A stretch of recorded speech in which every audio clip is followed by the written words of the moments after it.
Hello, welcome to today's episode of The Ramblings of a 42-Year-Old Man. Chris Smith here with you today, and today I'm going to talk about the new theatrical release, Knock on the Cabin. And I literally just got out watching this movie just about an hour or so ago, so thoughts are fresh.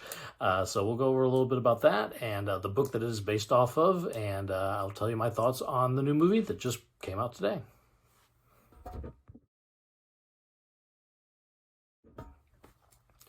All right, so Knock at the Cabin, 2023 movie, just came out today. It's directed by M Night Shyamalan, famous for movies like The Sixth Sense and Signs. Most recently, a couple years ago, the film Old. So he's got some really good movies, honestly. He had a slump kind of in the 2000s, and then came back again with movies like The Visit and Split.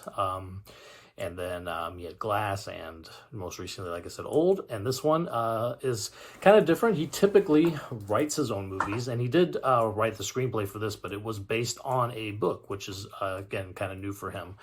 So the book this is based off of is The Cabin at the End of the World, and that's written by Paul Tremblay, who has made some really good horror books as well. Usually some sort of ambiguous kind of psychological kind of horror, A Head Full of Ghosts, Disappearance of Devil's Rock, Soul Survivor, and his most recent one was called The Pallbearers Club, just came out last year.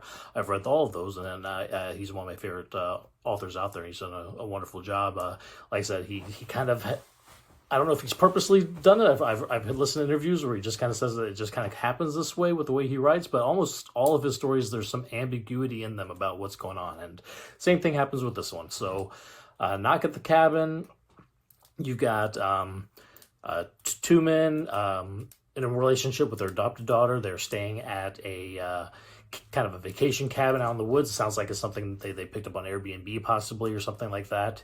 And while they're there, all of a sudden, four strangers approach the cabin, led by Leonard. And so Leonard is played by Dave Bautista, famous for Guardians of the Galaxy. He was most recently in Glass Onion, a Knives Out movie. And he's a big hulking presence. So you see this guy walking up and you're already kind of like, whoa, this guy's huge.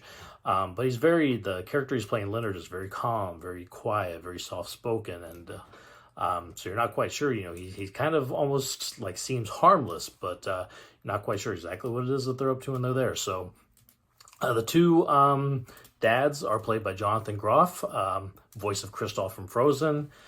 Famously from Tony-winning stage actor for Hamilton.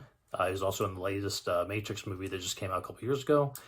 And then his partner is Ben Aldridge, who I haven't seen in that much stuff. Looks like he's was on the Pennyworth TV show where he plays Thomas Wayne, which is Bruce Wayne's father from the Batman mythos.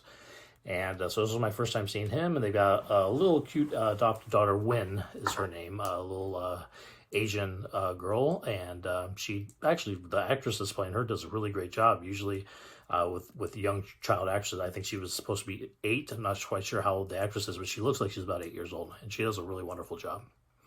So again, that's the family. Leonard and 3 other people kind of come into this cabin. I'll just walk right up to it, and without giving too much away, I'll just say the tagline pretty much from the movie is they come in, they say that one of the 3 of the family needs to sacrifice themselves to prevent the apocalypse from taking place. And that's as far as I'll go with story. I will say that it does, with the way Paul Tremblay's book works, the first 2 acts of this movie are very much the book. There's some deviations in the 3rd act a little bit, and I enjoy the places it goes. And it does have that kind of ambiguity to a certain extent that you get in Paul Tremblay's book. I would say his book is maybe even a little more ambiguous about how things are going. I think that by the end of the movie, you'll have an idea of where it's leaning. But, the book is much more ambiguous in its thoughts. The movie leans a little harder in one direction. And I enjoyed it. I enjoyed it quite a bit. I love the book, so, I'm always kind of cautious when I go to movies based on books I enjoyed. But I like what they did with the last act of it.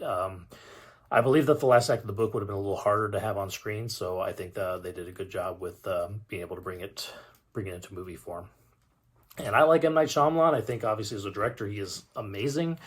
Sometimes his writing it can be hit or miss. There's movies that are just kind of like what are you thinking, or what is happening? But This one, he had a strong base to start with, and then he took it and wrote it into a movie form. And I think he did a great job.